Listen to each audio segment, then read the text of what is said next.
ಇದೆ. ನಿಮ್ಮೆಲ್ಲರಿಗೂ ಗೊತ್ತಿದೆ, ಈ ವರ್ಷ ಕರ್ನಾಟಕದಲ್ಲಿ ಸರ್ಕಾರ ಏನು ಮಾಡಕ್ಕೆ ಹೋಗ್ತಿದೆ, ದ್ವಿಭಾಷಾ ಭಾಷೆನ ಇಂಪ್ಲಿಮೆಂಟ್ ಮಾಡ್ತೀವಿ ಅನ್ನೋ ಹೆಸರಲ್ಲಿ ಇವತ್ತು ಮುಂದಿನ ವರ್ಷದಿಂದ 4,500 ಗವರ್ನಮೆಂಟ್ ಸ್ಕೂಲಲ್ಲಿ ಕಂಪ್ಲೀಟ್ಲಿ ಕನ್ನಡ ಮಾಧ್ಯಮನೇ ತೆಗೆದಾಕ್ಬಿಟ್ಟು ಇಂಗ್ಲೀಷ್ ಮಾಧ್ಯಮವನ್ನು ಏರಿಕೆ ಮಾಡಕ್ಕೆ ಹೋಗ್ತಾ ಇದ್ದಾರೆ. ಇದನ್ನ ವಿರೋಧಿಸ್ಬಿಟ್ಟು ಈ ಒಂದು ಪ್ರತಿಭಟನೆ ನಡೀತಾ ಇರೋದು.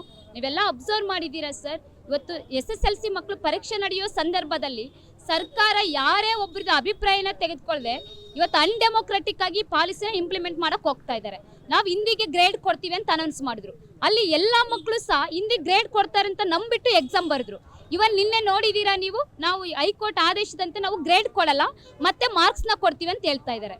ಇಲ್ಲಿ ಇವತ್ತು ಸರ್ಕಾರ ಯಾವುದೇ ಒಂದು ಪಾಲಿಸಿನ ಇಂಪ್ಲಿಮೆಂಟ್ ಮಾಡಬೇಕು ಅಂತ ಹೇಳಿದ್ರೆ ಇವತ್ತು ಶಿಕ್ಷಣ ತಜ್ಞರು, ಭಾಷಾ ತಜ್ಞರು, ಸಾಹಿತಿಗಳಿಗೆ ಸಂಬಂಧಪಟ್ಟಂತೆ ಅವರೆಲ್ಲರ ಅಭಿಪ್ರಾಯಗಳನ್ನ ಕೇಳ್ಕೊಂಡು ಒಂದು ಪಾಲಿಸಿ ಇಂಪ್ಲಿಮೆಂಟ್ ಮಾಡಬೇಕು. ಇಲ್ಲಿ ಯಾರೊಬ್ಬರ ಅಭಿಪ್ರಾಯಗಳನ್ನ ತೆಗೆದುಕೊಳ್ಳದೇನೆ ಇವತ್ತು ಟೀಚರ್ ಅಭಿಪ್ರಾಯ ಇಲ್ಲ, ಶಿಕ್ಷಣ ತಜ್ಞರ ಅಭಿಪ್ರಾಯ ಇಲ್ಲ. ಇವತ್ತು ಅವರು ತಮ್ಮ ಮನಸ್ಸಿಗೆ ಬಂದಂಗೆ ಪಾಲಿಸಿಗಳನ್ನ ರೂಪಿಸಕ್ಕೆ ಹೋಗ್ತಾ ಇದ್ದಾರೆ. ಇಲ್ಲಿ ಸರ್ ಇವತ್ತು ಇದು ಬಲಿ ಆಗ್ತಾ ಇರೋದು ಯಾರು? ಮಕ್ಕಳು. ಇವ್ರು ಹೇಳಿರೋ ಮಾತಿಗೆ ಇವತ್ತು ಮಕ್ಕಳು ನಂಬಿಟ್ಟು ಗ್ರೇಡ್ ಕೊಡ್ತಾರೆ ಅಂತೇಳಿ ಎಕ್ಸಾಮ್ ಬರ್ದಿದ್ದಾರೆ. ಸಡನ್ಲಿ ಅದನ್ನ ಚೇಂಜ್ ಮಾಡ್ಬಿಟ್ಟು ಇವರು ನಾವು ಮಾರ್ಕ್ಸ್ ಕೊಡ್ತೀವಿ ಅಂತ ಹೇಳ್ತಿದ್ದಾರೆ. ಇಲ್ಲಿ ಸರ್ ಎಷ್ಟೋ ಹುಡುಗರು ಇದನ್ನ ಸೀರಿಯಸ್ ಆಗಿ ತಗೊಂಡು ಎಕ್ಸಾಮ್ ಬರೀತಾ ಇದ್ದಾರೆ. ಇವಾಗ ನಾಳೆ ಮಾರ್ಕ್ಸ್ ಕಡಿಮೆ ಬಂದ್ರೆ ಆ ಮಕ್ಕಳಿಗೆ ಏನಾದ್ರು ಸಮಸ್ಯೆ ಆದ್ರೆ ಯಾರು ಹೊಣೆ? ಅದಕ್ಕೆ ಗವರ್ನಮೆಂಟ್ ಅದನ್ನ ತಗೊಳ್ತಾರಾ? ಇವ್ರು ತಗೊಳ್ಳೋ ಇವತ್ತು ನಿರ್ಧಾರದಿಂದಾಗಿ ಸಫರ್ ಆಗ್ತಾ ಇರೋದು ಮಕ್ಕಳು. Doctor YA Nirkal educational and charitable trust ನ ಶ್ರೇಯಾ ಕಾಲೇಜ್ ಪ್ಯಾರಾಮೆಡಿಕಲ್ ಕೋರ್ಸ್ಗೆ ಪ್ರವೇಶಗಳು ಆರಂಭ. Diploma in lab technician, diploma in operation theatre technology, diploma in health inspector course, diploma in medical x ray technology ಅಲ್ಲದೆ BSc ನರ್ಸಿಂಗ್ 4 ವರ್ಷಗಳ ಡಿಗ್ರಿ ಕೋರ್ಸ್ ಮತ್ತು BSS nursing course 1 ವರ್ಷದ nursing training course. ಉತ್ತಮ ಪರಿಸರ, ಅನುಭವಿ ಶಿಕ್ಷಕರ ಮಾರ್ಗದರ್ಶನ, ಆಧುನಿಕ ಉಪಕರಣಗಳ ಸೌಲಭ್ಯ. ನಿಮ್ಮ ಉಜ್ವಲ ಭವಿಷ್ಯದ ಕನಸಿಗೆ ನಾವು ಸಾಥ್ ಕೊಡ್ತೇವೆ. ಪ್ರವೇಶಗಳು ಆರಂಭ. ಹಿಂದೆ ಸಂಪರ್ಕಿಸಿ Shreya multi speciality hospital, Irkal complex, ಜಿಲ್ಲಾ ನ್ಯಾಯಾಲಯದ ಎದುರು, PB ರಸ್ತೆ, ಧಾರವಾಡ.